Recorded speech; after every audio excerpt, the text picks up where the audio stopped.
Good evening, and welcome to the Dole Institute tonight. I'm glad to see so many of you here. Welcome. This is the World War II African-American Experience Program. My name is Lorraine Harricombe, and I'm Dean of the University Libraries here at Kansas University, or the University of Kansas, rather. Tonight's event is made possible by a strategic collaboration between KU Libraries and the Dole Institute for Politics.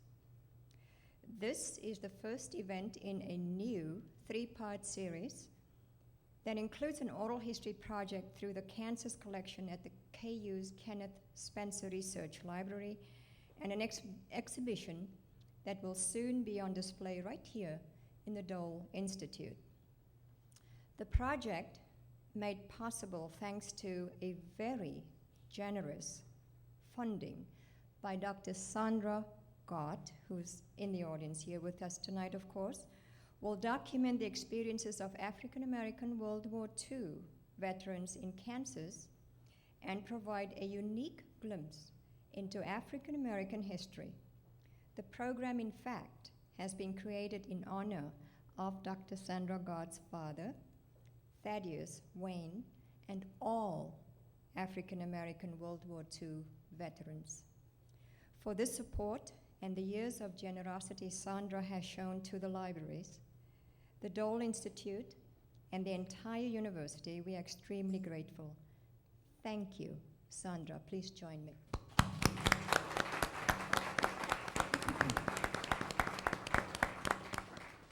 Sandra is a member of the library's Advocates Board, and I'd like to take just a quick moment to recognize some of my other board members who are in the audience. Bill Crow, former Dean of the Libraries and an active member of the board. Shade Little is in the audience. Shade, where are you? Right over there. Janice Halliwell is in the audience. She's right over here. Thank you so much for coming and supporting this event.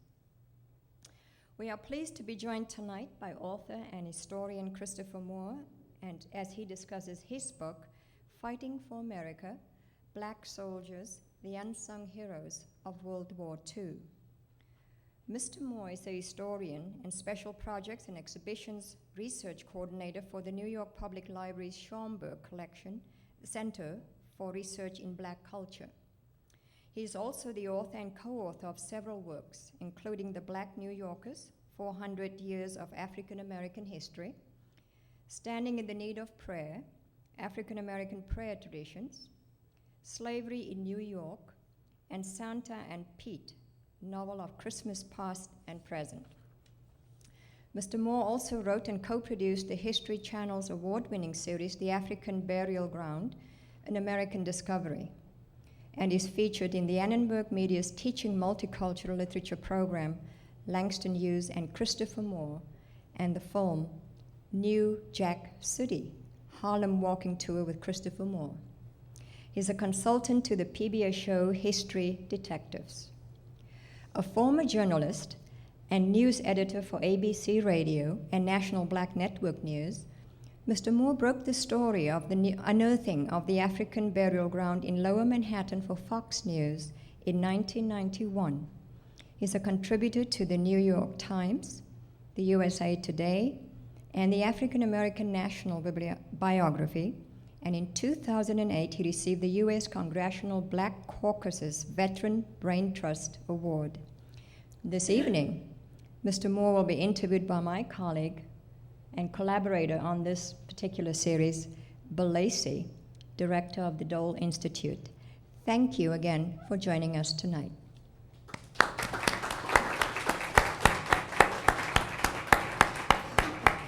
Thank you very much, Lorraine. Thank all of you for coming tonight. Chris, you've got a fascinating background. Tell us a little bit about your background, your upbringing, and some of the roles that you've had, the interesting roles you've had in your life. Well, Dean just did 15 minutes on it, so that's an interesting first question. I guess in a real sense, well, for about 18 years, I was a radio news journalist. And I'm going to give Senator Dole a pitch here now because he was actually, I'd interviewed him several times in the 70s and 80s, and that was interesting for me because I was working for ABC Radio News first and then National Black Network News. But it was a good feeling when a United States Senator would return your phone call. And met him again on a project on Nicodemus in the early 90s. He came out to Nicodemus there. You can see the problem when you have an eclectic life. I'm a really lucky man because a lot of people who pay me to write stories take me seriously. But when you do write a lot of stories and you do a lot of things, sometimes your mind gets a little gelled and you're not really sure. My worst question is, what do you do? You know, because sometimes I've got 5 or 6 hats. I'm the member, actually I'm the oldest member now of the New York City Landmarks Preservation Commission. I had nothing to do with preservation until this cemetery. I'll start there, a quick story. 1991, my 18-year career as a radio news journalist ended. But the entire group was laid off at National Black Network. I had to find a new job. Just so happened that the next day that some Native Americans in my family asked about a cemetery in Lower Manhattan that they were starting to excavate because they believed that it had been an Indian cemetery. And another member called and asked me, Chris, do you know anything about that cemetery? And I just sort of had to blow her off because I got to find a job. And I had an appointment for ABC Radio News, and my mother, who's Lenape, she's one of the original Native peoples and the people who supposedly sold New York, she said, Chris, what do you know about that burial ground? Do we have family in that cemetery? So when your mom asks you a question like that, you want to find out. So before my interview with ABC Radio, I went down to the site and asked if it was a site actually for a federal office building. And I poked around and I said, "Do you find anything?" And the federal officials said, "We don't know anything yet." And I asked the archaeologists who were doing digging, "Did you find anything yet?" "We don't know anything yet." But as I was leaving, 2 workmen pulled me aside and said, "You want to know what we're finding? We're taking truckloads of bones out of here," which was really disturbing news to tell my mom. And since I didn't have a job at the time for that summer of '91, my job became find out about that cemetery, and I did every day. And I got a call in September that they had found some skeletons, so I figured, oh, that's good news. You know, the news will come out and everything will be saved. Get a call the first week in October a panic call from an archaeologist who said that they're going to stop the meticulous excavation and just use shovels, what's called the coroner's method, because so many bones were being found that was going to take too much time. And with that, I went to Fox News, of all places, and they sent a reporter down with me, and we broke the story. And I consider that my last story before I started the transition into history writing, and now I'm a curator for the New York Public Library, and I do exhibitions on just about every topic imaginable, from prayer to old Roman writers and all that. Tell us a little bit about Schomburg, the museum. Actually, the Schomburg is a library. People think it's a museum because we have such great presentations and exhibitions. Arthur Schomburg, his name's Arturo Alfonso Schomburg, was born in Puerto Rico. And when he came to, when he was in 10th grade, so the story went, 5th grade, he was 10 years old. He was of mixed race. His father was actually Afro-German, and his mother was a black woman from St. Croix. 5th grade teacher told him that Africans, black people, had made absolutely no contributions to culture. And that didn't sit right with Arthur Schomburg, and he dedicated his life to really contacting people around the globe, and he within a very short time, by the time he was about 40 or so, had amassed a collection of about 10,000 pieces of the African experience in the Caribbean, in Asia, in Europe, and in North America. And in about 1926, the New York Public Library purchased that collection, and that became the basis of the Schomburg Center for Research in Black Culture. When you think of the Harlem Renaissance, well, much of it was happening at the Schomburg Center, not necessarily the jazz, but certainly the writers, Langston Hughes.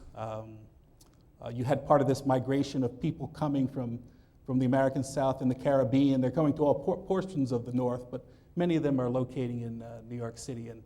And so the Schomburg Center became that place, that sort of ground zero for African American culture. All of our exhibitions are free, so I hope whenever you do come to New York City, you get to come up to Harlem, 135th Street and Malcolm X Boulevard. Okay. We're going to spend most of our time tonight talking about World War II and your book, but I wanted you to kind of give us a little bit of context by talking a bit about the history of black U.S. soldiers before World War II? Well, you know, I'll do it this way, because the history was told to me by my parents. I was very lucky guy, and I had talkative parents, talkative mother, talkative father, and they told really great stories. Maybe that's why I'm sort of appreciating Senator Dole, because I was watching some of his video there, and it sounds like very much a similar family, very American family. My father was, as many African-American soldiers, didn't talk a heck of a lot. Not a lot of soldiers, not a lot of guys who served, men and women, in World War II had like bravado stories. Most all of them had some sort of story, some way to keep it to themselves. But my favorite story was that of my father, who was stationed at the Fort Jackson, South Carolina, for black soldiers, right? And on Easter Sunday, he had a date. His date was one of the colored wax, right? So Dad goes to have his date, and he meets a young woman, my mother, I'll give it away. But he asked her for a date, and she was just like, oh, what is this? This man's on his way to date somebody. You'll see him up there. If you see these two pictures there, that woman is my mom back in 1944. Anyway, my mother did not go on the date with him, but 2 weeks later, he asked her to marry him. And she said yes. And they got married, and it lasted for 46 years or so. They married in 1944. He then shipped out to Europe, and she later did too. She was with the 6888 Colored Postal Workers Unit, right? And he was a quartermaster. And that was really the extent of the story, right? So he passed away January 18th, 2000, and he was a wonderful man. He was a wonderful man. I always say, if Jesus had a cousin who lived in Alabama, it was Bill Moore. He was just a sweetheart guy. I mean, a real man, mind you, a real man. He could hit your rear end with a belt from time to time. But I did his eulogy, Bill, and people said, that sounds like a movie.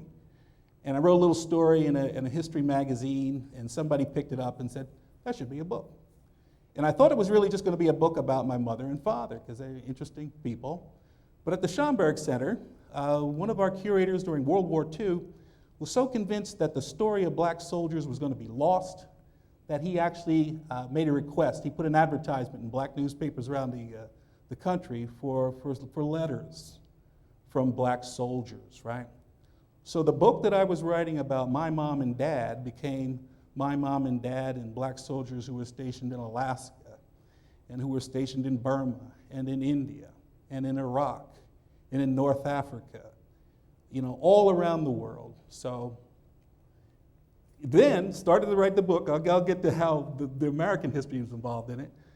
And again, there's a connection because I see you've got a piece of beam from the World Trade Center. It just so happened as I was just starting to get into this book, September 11th, 2001, 9:03 a.m., I came out of the subway at the World Trade Center and saw this big fireball. We didn't know that a plane had hit the tower, right? So I came out of the subway, saw that, thought it was a movie, thought for sure it didn't look real, because usually in movies you see a fireball and it lasts for a minute and a half. This fireball went out like that. There were pieces coming off. I didn't know what this was. Somebody said there are people jumping from the building, and my eyes looked right at two people coming out of one of the buildings. And I'm still, what in the world is this? And it was like a triptych, three panels. And to my right, I saw the hole that went into the plane where it went into the North Tower. Because somebody said, a plane had accidentally hit this building. And there was that day would have been memorable because of its clear blue sky. It was the clearest day of the century as far as I was concerned. So anyway, that happens, and we, back then everybody's churches, schools are kind of responding to the situation, and my son asked for an American flag. You'll see his picture up there. And I have my feelings about things that have done in American history, and I didn't necessarily want to give him a blank check on everything we've done in American history, but it was an important story, and for me, but from that point on, in writing the story of World War II, it went through the experience of today, the experience of 2001. And in my history, my family, my mother's history actually goes back, like I say, the Native Americans, and some of her family married with the Dutch and some of the Africans. But we fought in every war since the French and Indian War, and then the Revolutionary War, and we had 2 folks in the Revolutionary War and about a dozen in the Civil War, and several in all the wars. And my father's family, I think if my count is right, I think he was one of 14. I think all 7 of his brothers were in World War II. And my mother was the only female in her family. And I know that Senator Dole writes that he was at a frat party when he heard about Pearl Harbor, and my mom was at a Sweet 16 party when she heard about Pearl Harbor, and she at that time didn't realize that she was going to go into it. So that became my start. Much of the story for me, my interest was the things I didn't know about, the number of black soldiers in the Pacific, let's say. We generally think, those of us who know anything about black soldiers in World War II, you might think Tuskegee Airmen. God bless them all, and I know several of them. But there are other folks who were involved as well. You know, not just the 761st Tank Battalion. My dad himself was in the Red Ball Express. But these guys who were in the South Pacific. Turns out it's like this. Keep in mind that the Tuskegee Airmen joined the war effort in June of '43. Well, from December 7th, 1941, Pearl Harbor, the next day, black soldiers are being deployed to Panama. Those who were doing the electronics, the communications, things like that. Turns out, too, that Alaska, you know, we got a connection with Alaska there. It's not a state, but Alaska was closer to Japan than Pearl Harbor, right? So FDR immediately says, well, it takes us, if something happens at Alaska, we're going to have to, it takes us 7 days to respond, to go up to Alaska. He had to turn that into 1 day, make that a 1-day trip, and they began a project called the Alcan Highway, the Alaska Canada Highway. And about 40% of the laborers were Africans. There's also a situation over there in Burma, right? We've got to try to get the Japanese, you know, were doing a lot. Right after Pearl Harbor, you know, it wasn't just Pearl Harbor that was attacked. You know, several communities, Philippines, all around the Pacific Basin there, that the Japanese had taken control of.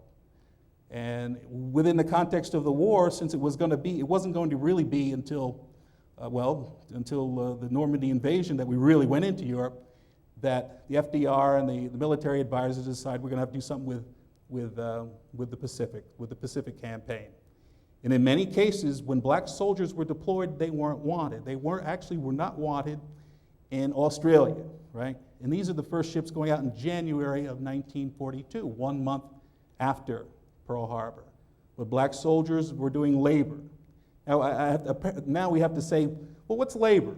This is the primary reason I feel you don't hear a lot of black soldiers talking, because most of them were in labor service, right? But the way the story is told, you think of labor being, you know, guys must carry a broom or something, right? No.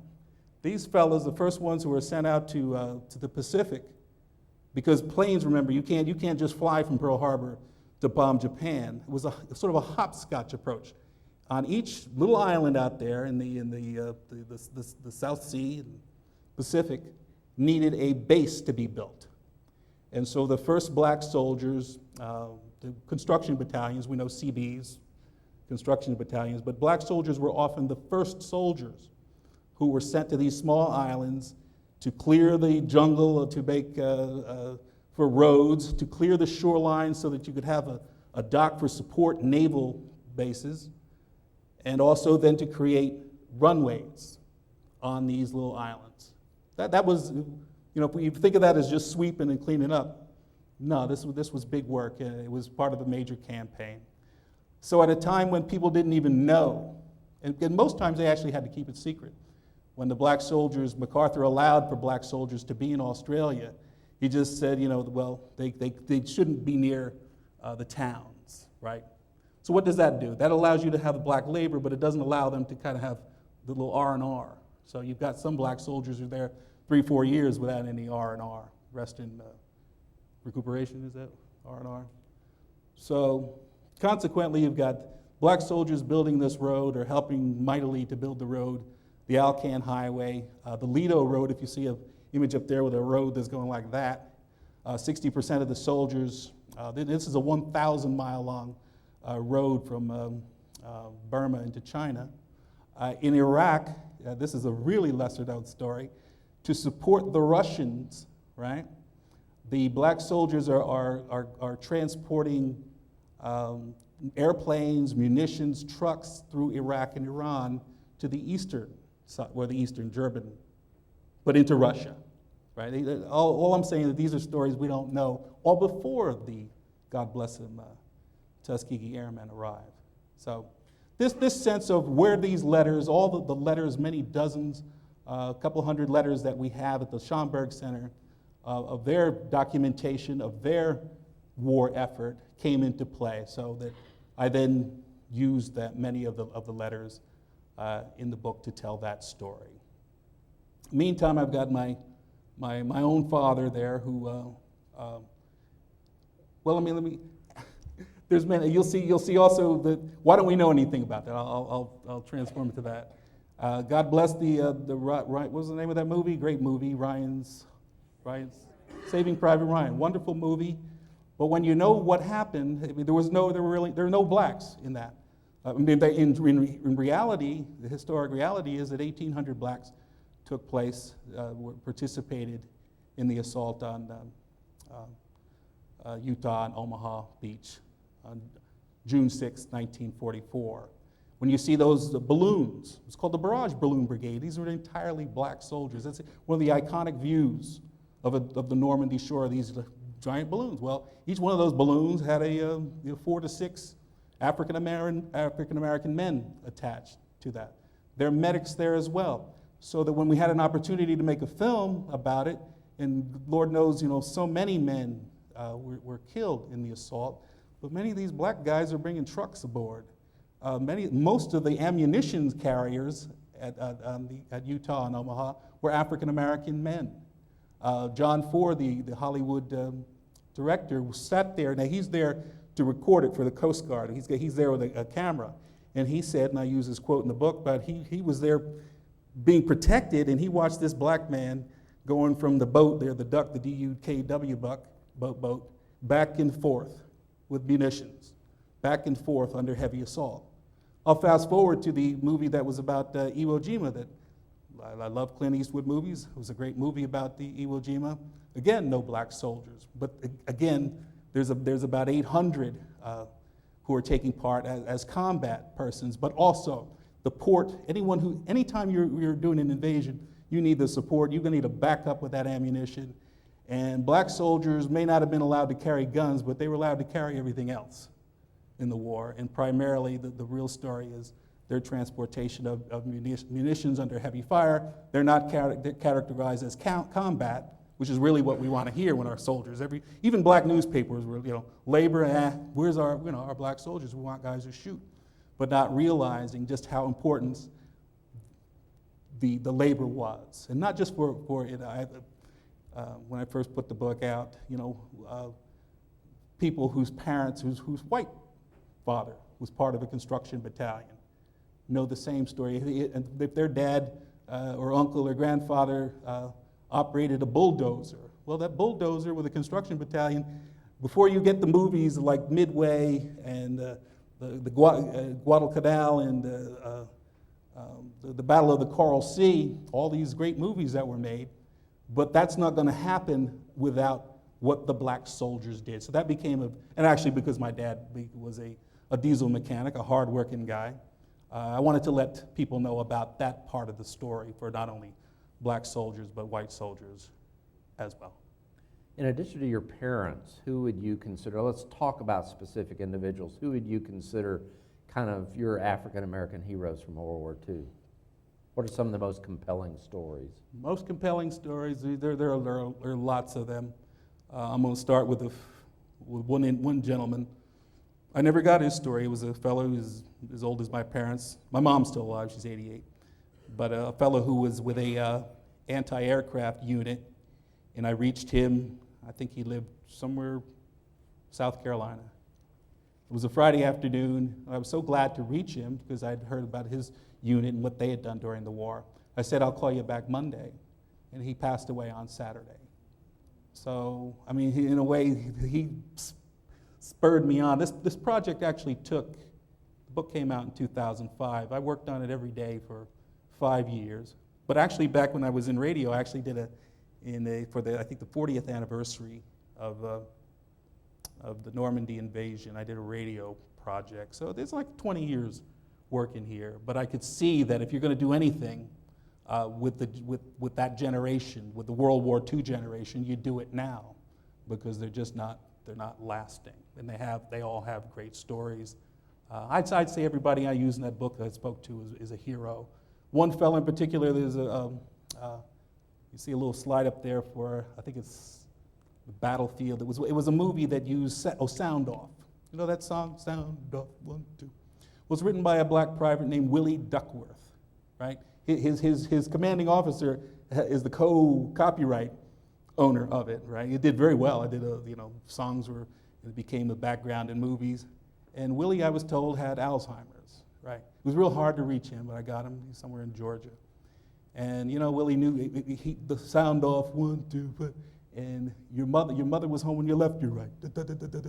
And he remembered it. This guy who the family kept saying, he's not going to know you. He went right into his particular song. So I also I think it was a way for those guys who weren't combat, who didn't, come back with a gun, for people to know what they did. So it would not be dismissed, well, as generally you can pick 9 out of 10, 99 out of 100 books about black soldiers in World War II, they did menial work.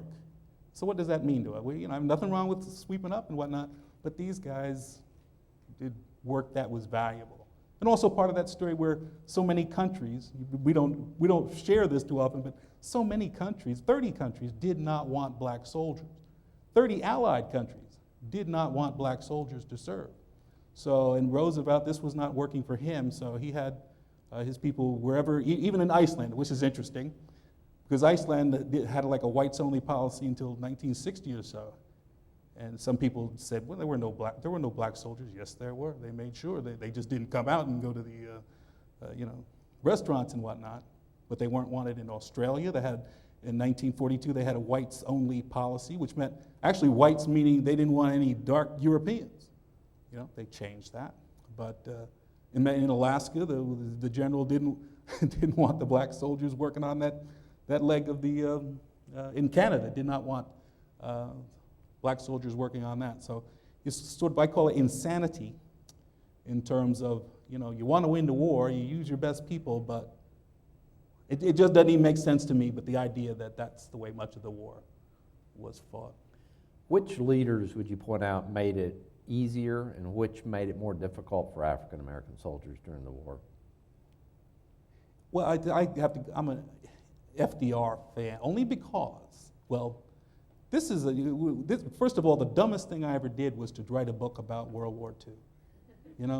Because it's hard enough when you think about the European war or the Pacific.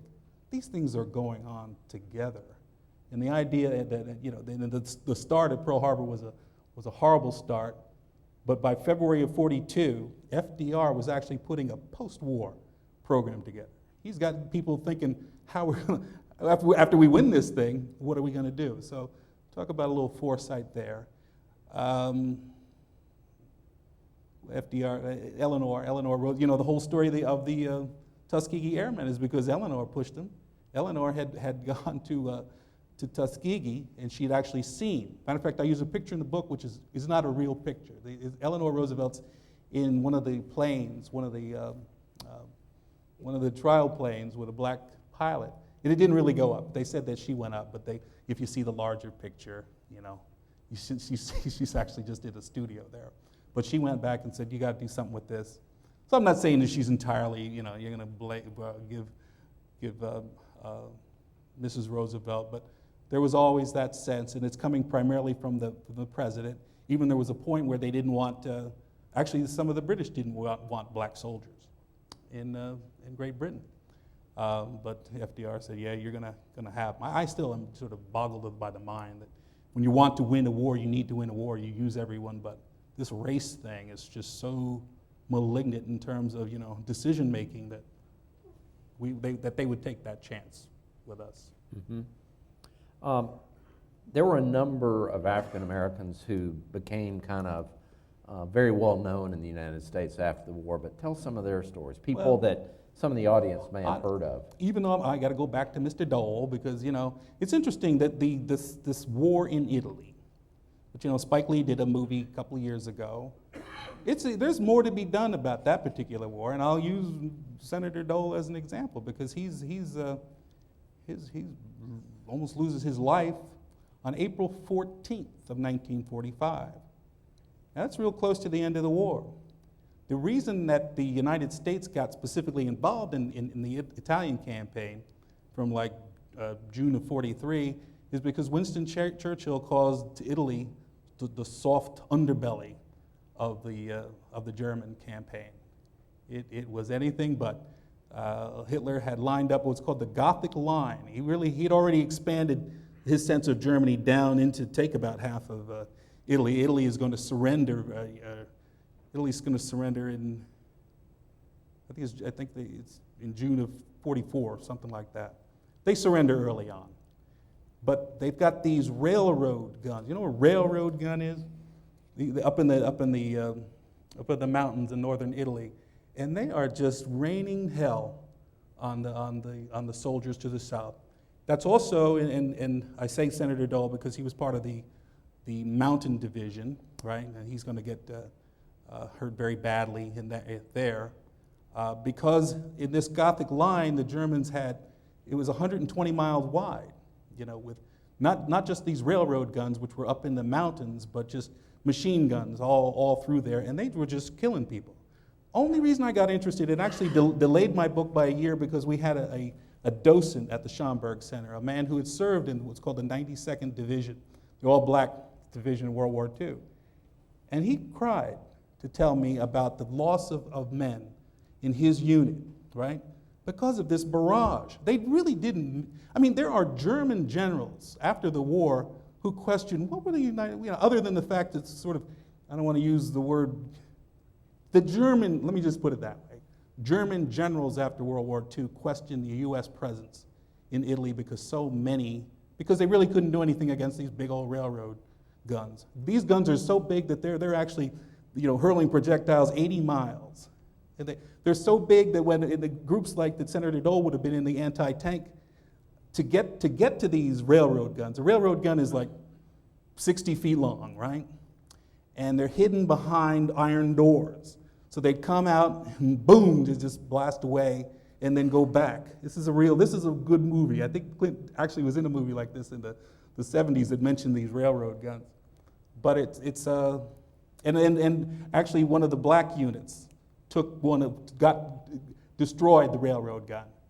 But they didn't, the white officers did not allow the Germans to surrender to the blacks. That happened on at least 2 occasions in Italy, where you just wouldn't surrender there.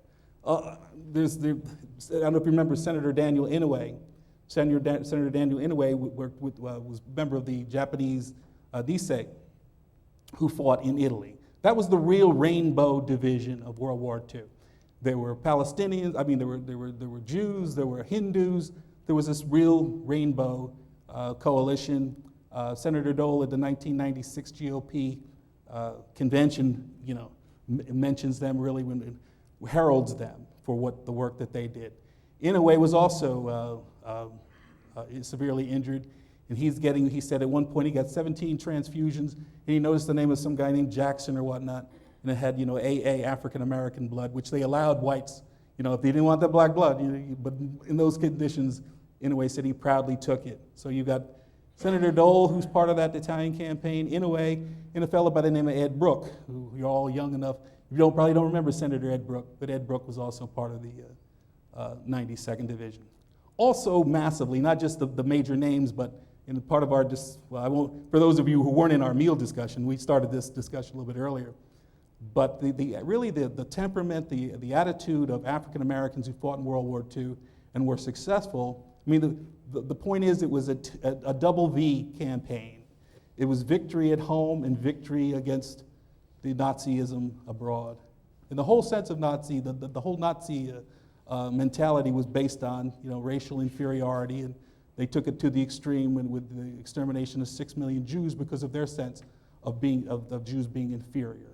So for the black folks, they had a plan. The Mussolini was going to basically have big slave. He was going to reinvent slavery in Africa. That was going to be Mussolini's prize. But when the Africans came back, they wanted more. And I think in a real sense, they are the basis of that generation of the 50s, the civil rights movement, telling their kids not so much about the bad war, but you do your best, because we're at that time fighting to be citizens. That was, even we can now tweak and see what was wrong with our culture, but you really wanted to go from second-rate citizens. To talk history 1 second now, a lot of Americans think, the slavery ended in 1865, so what are you all complaining about? Well, by 1875, we've got something called Jim Crow, which is essentially legalized discrimination in housing, occupations, education, medical care, public accommodations. Then we get up to Woodrow Wilson in 1915, when the movie came, was it Birth of a Nation, right? It was just simply a racist movie, I think we'd all agree. Not to President Wilson, he said, this is history written in lightning. This is the truest thing yet. That's actually the year that the Black History Month, then sort of Black History weekend, takes shape, because at that point, many of the black leaders at that time, Du Bois and others, realized that we got to fight something here. If they're writing history through movies, we're going to start a little Black History Month, and they picked weekend. Didn't start as a month or even a week, but they picked the dates between Frederick Douglass's birthday, February 14th, and George Washington's the 12th. So on that weekend from 1915 on, any black community would try to tell you a little bit about American history rather than the birth of the nation story. Women took more and greater roles in World War II than they ever had before, but talk a little bit about the differences in the kind of roles that white women had versus African American women. My mom was a member of the 688th Postal Battalion, and there are about 900 of them. Actually, a woman by the name of Brenda Moore has written about, no relation to me, but she's written a piece about the 6888. They were sent to England, Birmingham, and they sorted the mail, which seems like, that's. But it was a big job then, because the communication between the soldiers and home really went through these black women. Okay, that was what they did. There were many black nurses in the war. Those sent to Europe most often were assigned to care for German POWs, which is another story altogether, because as you may know, many of the German POWs here were being treated better than blacks. In fact, after the North African campaign, this goes from about, the whole story about the British and, Rommel. Well, the Allies won that campaign, and 285,000 prisoners of war from Germany and Italy. That's what we gained. And many of them were sent to the United States, so that when you even hear of black soldiers who, before they were dispatched to Europe or the Pacific, finding they couldn't go into a movie theater, but a German, they see a German or an Italian going into the movie theater, or go into a restaurant. They were not allowed to go into a restaurant, even as American soldiers training in World War II, but the German was. So there was always this, this kind of allegiance to race that was always more than an undercurrent. It was just sort of broadly in your face that black people, by order of or what was missing in the Constitution, weren't equal. So, did that answer you? Yeah. No, I think so. But talk a little bit about some of the African American entertainers who served. Entertainers. Well, somebody had asked about, and I'm glad, Alberta Hunter, right? Everybody know Alberta Hunter? She was a little lady, great voice, right? Who was actually one of Eisenhower's favorites. And you know what Bob Hope did? God bless him. Bob Hope went around the world. Alberta Hunter had been going around the world since about in the late 20s. to just wherever American soldiers were located. And I use in the book, we have at the Schomburg Center her collection, her family collection. In fact, when the Eisenhower liked Alberta Hunter so much that when he had a part after victory in Europe, he had a party with his Russian counterpart. Vodka was flowing and whatnot. And of all the entertainers, he invited Alberta Hunter to sing. And Ike actually, according to a newspaper story in her scrapbook, sang like 5 or 6 songs. Here's General Eisenhower and Alberta Hunter. Alberta Hunter, by the way, one of the reasons you may not know about her is that she was sort of caring for her mother. Alberta Hunter retired around 1950 or so. After going back, she went to, I think she was even there in Korea entertaining, but in the early 50s she did retire. She became a nurse, full-time nurse. She worked as a nurse till like 1980s, and then she started her career again, became a big New York sensation, Alberta Hunter. The Lena Horne story. My dad claimed he danced with Lena Horne because my dad lived in Tuskegee there. He was going to Tuskegee Institute, and he told us this story after we saw her on Broadway. And he was, I believe, you almost have to believe him. If you see his picture up there, he was something of a ladies' man, but he said he danced with her. But people like Lena Horne, Freddie Washington, most African-American, women who were considered, pin-up kind of guys, nice pin-up kind of gals were distributed. Again, too, there was often some segregation there, too. But many people like Lena Horne refused to, she wouldn't just sing for white folks, but that was also some of the letters that I came upon of entertainers, USO touring groups, usually little 4-person combos. But one letter that I used in the book, which I thought was so sweet, about some black woman talking about she has to lay her nappy head on some kind of, where elephants, there were all sorts of, strange things coming through there. But. Okay. I have one last question, then we're going to open it up to your questions and answers. So do be thinking about what you'd like to ask Chris tonight. But you referenced this a few minutes ago, but I want to go back to it because when Wilma and I were talking about this program, she said that this is one of the profound things that came out of the book, and that is that the impetus for the civil rights movement really came out of World War II. You addressed that a few minutes ago, but talk about that a little bit more specifically in a little bit more detail. A quick comparison with World War I, where at the same time when those guys came back, people like the Harlem Hellfighters, felt that they should have more, and they were greeted with a summer of hangings and lynchings and things like that, and kind of a little more severe Jim Crow laws against African Americans. Well, after World War II, those folks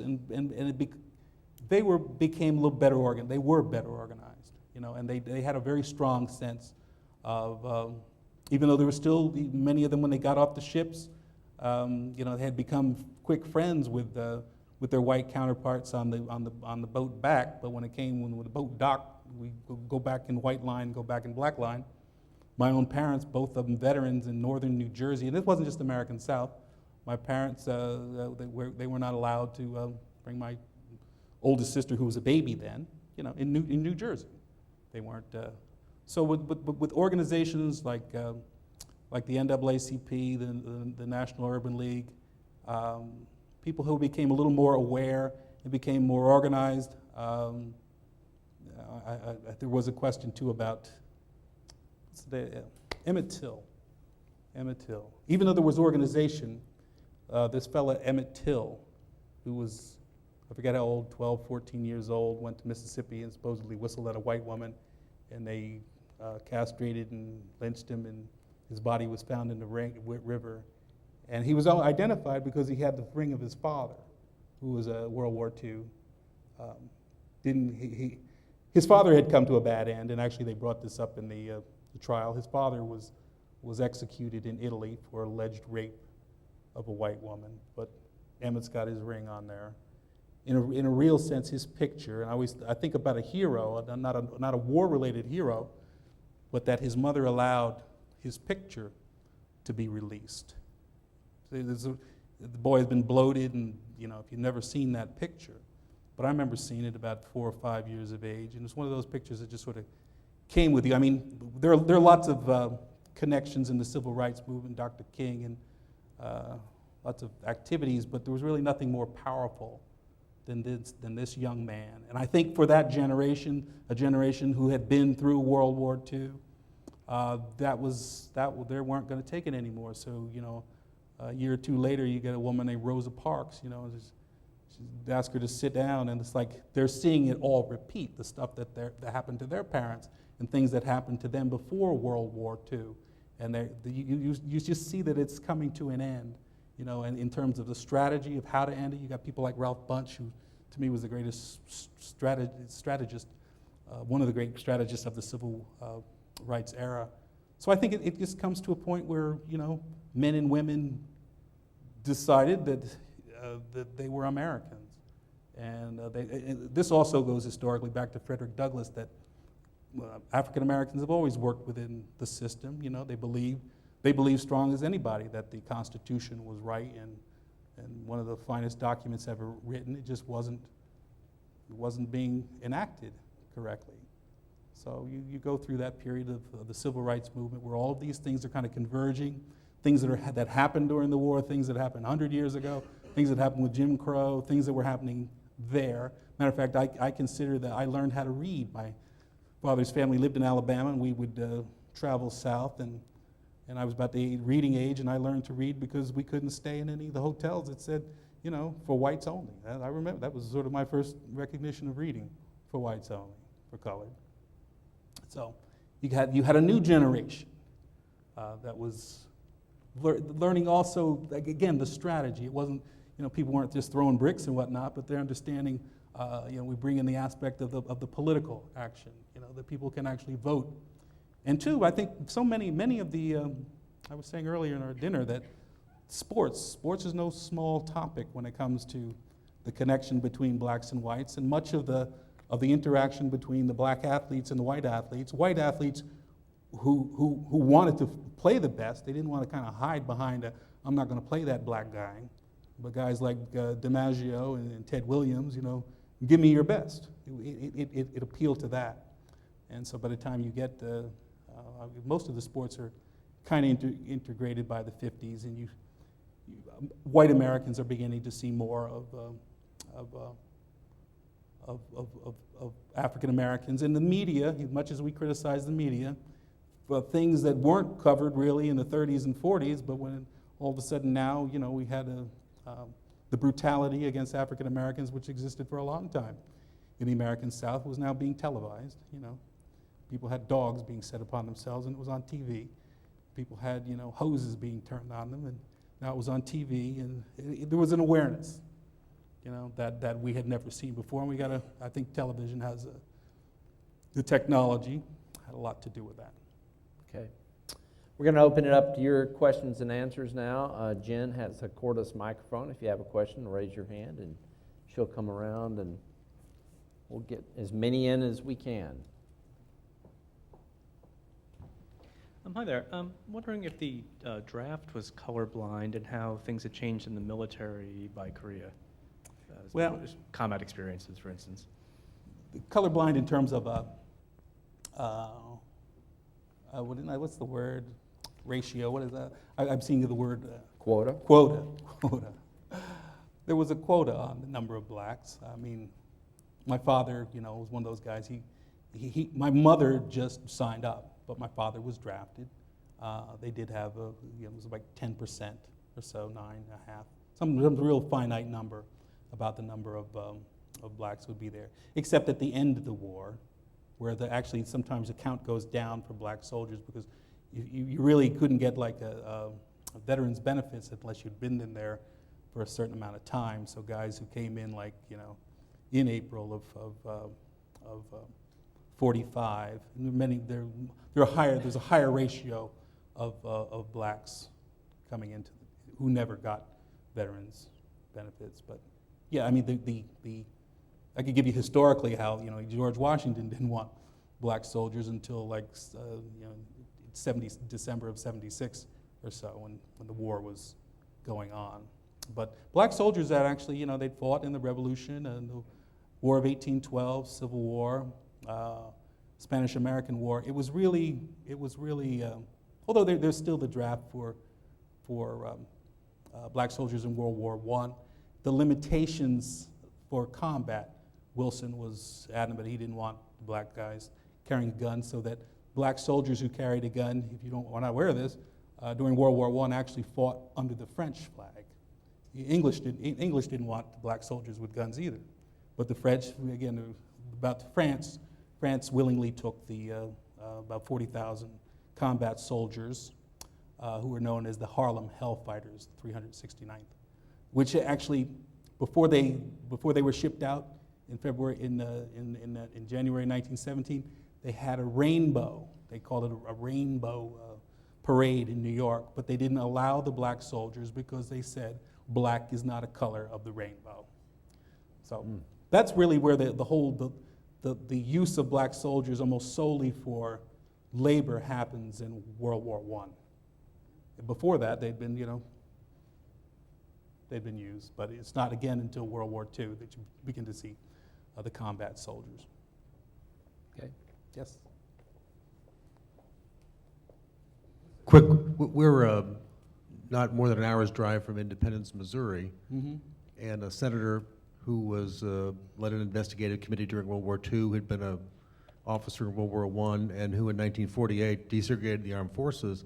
Does Truman figure in your story much at all? Since Well, it's primarily a World War II story, and my uncle that got a Bronze Star in Korea was a little upset that I didn't bring his story into the book about family. But certainly, Truman's executive order, desegregates the military. I think it's in 48, is it? 48, 47. So that was another step. It actually, I remember interviewing a number of black generals in the 80s, and they're all to a man. They'll swear that in terms of military, if there's any institution in America where, the race thing is to them, didn't exist. Those black generals all said that in a real sense, because of there were opportunities that the military eventually allowed that you couldn't get necessarily in Wall Street or some private industry, but that could be argued. Okay, we had another question right here, Jim.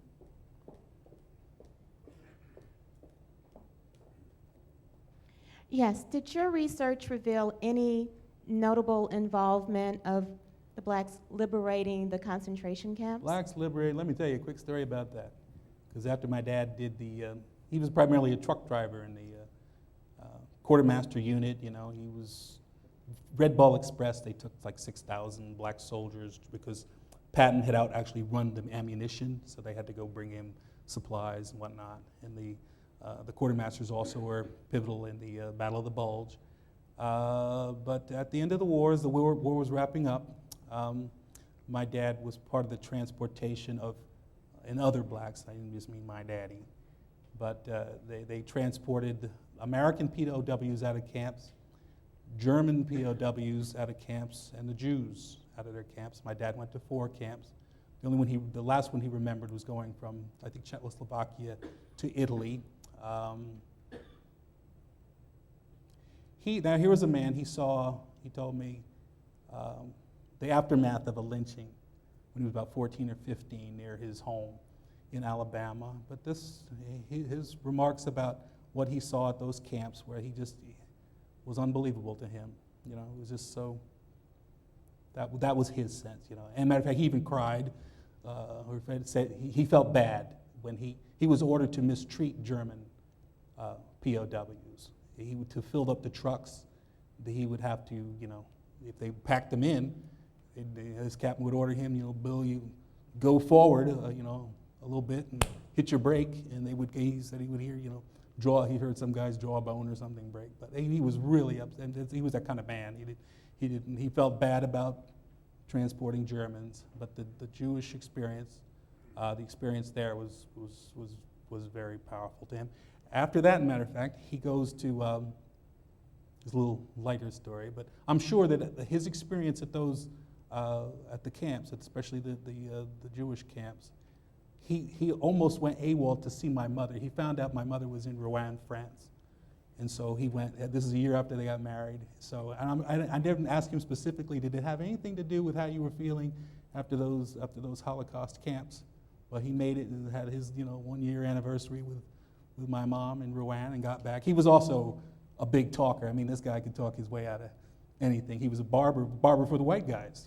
There's a picture in the book and it's called, if somebody wrote a caption on it, Combat Barber Bill, because here he was a truck driver, but I guess somebody wanted to associate him with combat, but he's doing some colonel who may have helped get him from going AWOL or something. But I think in that sense, I believe that it was he needed to see his wife, he needed to see his loved one after all that hell. Okay. Do we have any other questions tonight? Yes. Yeah, we do right here. I just wonder if some of the programs that were offered post-World War II, for instance, to buy land or go to school or college, was that taken advantage of by the blacks and offered equally to them? Here's the answer to that. Oh, they had the opportunity, but they didn't have as many schools. We still had, that the standard. The standard was, no blacks, but the guy he's got a scholarship ready to go there. So that was a big. The opportunities were there. Let's face it. When you had the GI Bill to own a home, they used my mother's. But where could you had your home was where they sold to blacks. So the whole structure, that kind of Americanized sense of discrimination, we still had that legalized discrimination. So if the school didn't want you, then you would have to go to a black school, and certainly all black universities couldn't handle the amount of soldiers. So, or where you wanted to live, they didn't have the same opportunities as the white soldiers, but there were some opportunities. Have time for another question or two if anybody has anything. Okay. Chris, thanks so much for coming to the Dole Bill. Institute, University of Kansas. Thank you.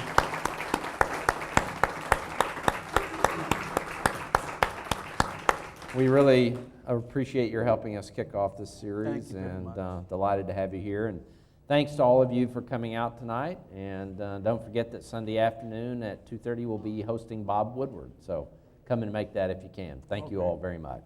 Thank you all.